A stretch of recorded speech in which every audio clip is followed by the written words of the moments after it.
Bana, mambo vipi? Karibu sana katika Bundesliga letu. Leo kwenye Bundesliga letu tutazungumzia mechi ya hatua ya makundi ya klabu bingwa Afrika, Yanga pamoja na AFC Kabili ya Algeria. Yanga aliingia na mfumo wa 4-3-3 ambao ilibadilika na kuwa 4-2-3-1. Walikuwa na lengo la kujilinda kuliko kushambulia. Yanga alitumia counter attack kama njia sahihi na kuu ya kushambulia. Yanga alifanikiwa kulidhibiti eneo la midfield ili wasiruhusu long balls na transition za Kabili. Na pia eneo la ulinzi lilikuwa ni eneo la nidhamu ya hali ya juu sana. Mabeki walishinda mipira mingi ya juu, huku Diarra aliongoza vizuri katika nafasi ya ulinzi. Kipa aliokoa nafasi muhimu sana zilizosaidia kupata pointi moja muhimu.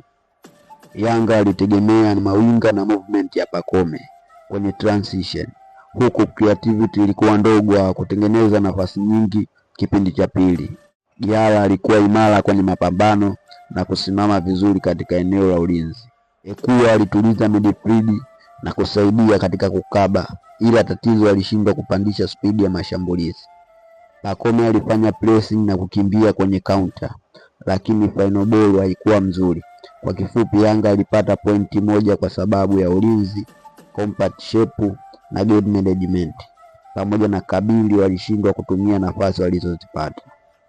Asanteni sana.